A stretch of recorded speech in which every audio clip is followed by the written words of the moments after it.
Hi guys, it's me Nurfas. So today I'm going to talk a little bit about my experiences in Malaysia. Oke, jadi sekarang aku mau cerita-cerita aja sih sebenarnya, karena ada beberapa teman-teman aku yang kayak nanyain gimana sih pengalaman kuliah di Malaysia itu. So I made this video for them. Mungkin jadi video buat kalian juga yang ngerasa pengen kuliah ke Malaysia misalnya. Jadi aku mau sharing-sharing tipis tentang pengalaman aku kemarin kuliah di Malaysia. Aku udah banyak listnya. Cerita pengalaman kuliah di Malaysia. Karena ini akan fun banget karena aku jadi remembering what I did since waktu aku di Malaysia gitu. Oke. Jadi yang pertama itu waktu aku di Malaysia, aku tuh ngerasa kayak di Malaysia tuh bener-bener supportive banget lagi environmentnya, karena kan kita tuh di asrama ya di Malaysia tuh. Terus kayak di asramanya itu bener-bener kayak kita tuh student semua, jadi kayak kita bisa merasakan vibes dimana orang-orang lagi semangat buat belajar untuk ini untuk itu, terus kayak kita jadinya ke triggerin untuk belajar lagi gitu. Kayak khususnya aku di asrama aku tuh kan for all international students, spesialnya di postgraduate. Jadi anak-anak S2, S3 pada di sana gitu. Terus kayak aku ngeliat kan ada student lounge gitu ya, ada kayak ruang belajar gitu, khusus ruang belajar. Nah, kebetulan di sana tuh banyak banget anak-anak PhD, anak-anak S3 di sana. Jadi kayak tempat itu tuh bener-bener fully anak-anak sama mereka aja gitu, sama anak-anak S3 banyaknya gitu. Lagi aku ngeliat ada orang most likely orang China yang bener-bener kayak tau gak sih dari pagi sampai malam mereka di sana di student lounge itu. Terus kayak aku ngerasa kayak mereka nggak ini ya nggak mumet gitu diem terus di situ gitu. Tapi ya udah mereka emang begitu. Kayak makanya kayak bener-bener student environment-nya tuh bener-bener supportive banget karena kita bisa ngelihat orang-orang yang sangat gigih belajar seperti apa gitu. Terus aku suka banget dengan sistem asrama di sana karena kita bisa mencoba mencicipi fasilitas kampus yang banyak itu kan. Oke. Terus yang kedua, di Malaysia tuh jujur kuliahnya itu lebih mengedepankan kualitas daripada kuantitas. Kualitas dalam arti ketika kita mengerjakan tugas tuh benar-benar dilihat quality of the tugasnya itu sendiri gitu. Nah, setiap tugas kita tuh ya udah tugas untuk jadi dikonsumsi sama dosen aja gitu, nggak yang harus langsung di publish jurnal kah atau gimana. Karena compare to Indonesia, maksudnya waktu aku S1 aku tuh ngerasa ketika aku buat tugas tuh kayak banyaknya harus publish jurnal ini itu.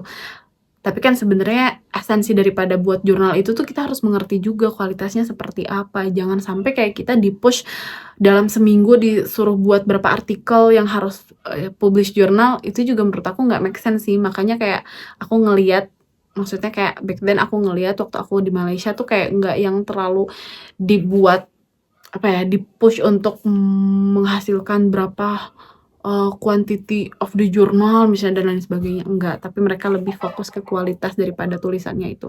Mending satu tapi berkualitas daripada banyak tapi ya begitu. Terus karena tadi aku ngomongin the facility of the campus, kuliah aku itu di kampus di utara, which is di utara itu tuh di Malaysia bagian utara yang dekat sama Thailand. Nama universitasnya adalah University Utara Malaysia. Di sana tuh banyak banget fasilitasnya. Fasilitasnya tuh kayak one of the best college yang punya golf yang terbesar di UM, di University Utara Malaysia. Orang-orang Malaysia juga approve bahwa di UM tuh bener-bener kayak sport centernya itu bener-bener banyak banget. Bener-bener kayak kita bisa main golf di sana, ada luas banget lapangan golf. Terus kayak ada pekerjanya. Jadi setiap hari tuh kayak mereka bener-bener working on it. Bener-bener kayak tiap hari di situ. Jadi kayak keren banget. Selain daripada golf, ada juga gym. Ada gym facility. Gymnya tuh waktu aku pertama banget ke Malai itu, waktu pas bulan-bulan pertama, dia tuh kayak lagi renovasi gitu gym yang satu laginya. Ada ada waktunya sendiri. Jadi misalnya kayak siang perempuan, malam laki-laki misalnya kayak gitu. Jadi ada kayak kita bisa lebih terbuka gitu kalau misalnya dipisah kayak gitu kan. Jadi kayak enak banget gitu. Terus sekarang gymnya itu yang lagi diperbaiki tuh udah bagus. Ternyata memang bagus banget dan lengkap banget gitu. Jadi kayak waktu aku di bulan-bulan pertengahan ke akhir, waktu aku ke gymnya udah enak banget. Udah lengkap semua-muanya. Terus ada juga kolam renang, of course. Dan ada go-kart. Terus di Malaysia itu orang Melayunya tuh pada fasih bahasa Inggris. Karena apa ya? Karena kan mereka negara jajahannya dari Inggris. Jadi mereka pasti pinter bahasa Inggrisnya gitu. Makanya kayak aku ngedenger beberapa teman aku yang orang Melayu di sana aksennya tuh aksen British. Jadi kayak kadang kayak kita harus bener-bener nangkep banget apa yang mereka maksud gitu. Karena mereka pada pinter bahasa Inggrisnya gitu. Terus di Malaysia itu waktu aku ngobrol-ngobrol sama orang lokal, mereka tuh bilang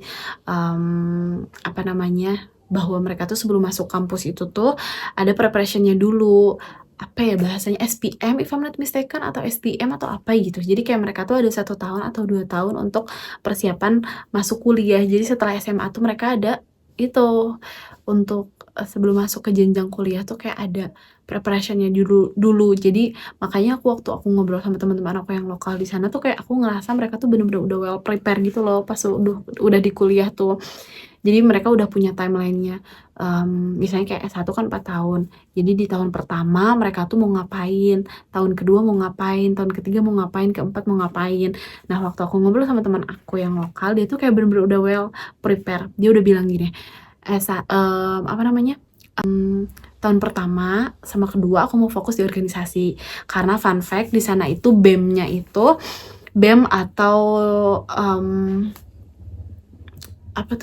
majelis, pokoknya ya BEM-nya di sana itu tuh MPP-nya di sana itu tuh early semester gitu, semester 1, semester 2 atau semester 3. Sedangkan kalau di Indonesia kita ngelihat BEM-nya itu kan BEM semester akhir, which is kalau udah semester akhir kan jadi ngeganggu ke semester akhirnya. Gitu kan.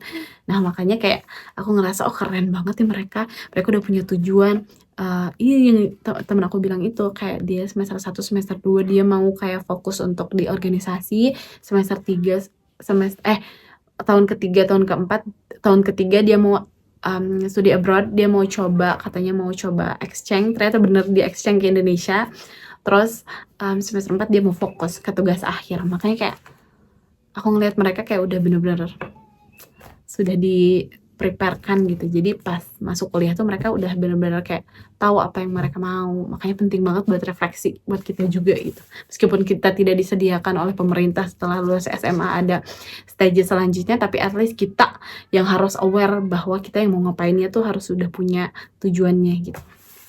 Terus mobil di Malaysia itu banyak banget penggunaan pribadi, which means jadi kayak aku ngeliat teman-teman aku tuh kayak banyak ke kampus tuh pada pakai mobil gitu. Jadi karena mobil mungkin mereka rasa lebih safe ya. Jadi kayak nggak motor ya. Maksudnya kalau di Indonesia Raya ini kan banyak kemana-mana pakai motor gitu. Jadi even student pun banyaknya pakai motor gitu. Jadi kayak ya banyak motor, tapi kalau di sana udah mobil-able banget. Even Grab pun kan mereka nggak ada Grab motor, jadi mereka benar-benar protect to save untuk save their society-nya itu sendiri gitu. Gitulah. Tapi ya semoga di Indonesia juga bisa berjalan seperti itu. Di Indonesia sih so far sih aman-aman aja sih. Gojek pakai motor juga, tapi ya kita tetap harus aware. Terus ini mungkin yang terakhir fun fact-nya, di sana tuh di negeri-negeri kan Malaysia tuh punya beberapa negara bagiannya lagi ya, negeri bagiannya lagi. Jadi di beberapa negerinya itu ada yang kuat banget Islamnya, kayak waktu aku wawancara tentang, partai Islam tuh ada kuat di beberapa wilayah, salah satunya di Kelantan dan Trengganu. Dan di aku fun fact-nya waktu di, University Utara Malaysia dia kan, state-nya itu di Kedah kan. Nah di Kedah itu salah satu juga, Muslim society, jadi bener-bener Islamnya kuat banget. Jadi, ya begitulah kalau mungkin di Indonesia kayak di Aceh gitu kali ya, jadi kayak, Islamnya kuat banget gitu. Sampai di Trengganu di, Kelantan, di government-nya aja di-enhance atau didorong untuk menerapkan peraturan-peraturan keislaman gitu. Itu aja sih so far. Mungkin ada beberapa another poin-poin yang fun juga, tapi tidak aku sebutkan. Tapi ya begitu aja, karena biar gak terlalu panjang videonya. Itu aja dari aku. Semoga teman-teman yang lagi berjuang untuk cari beasiswa bisa keterima. Amin. Bye.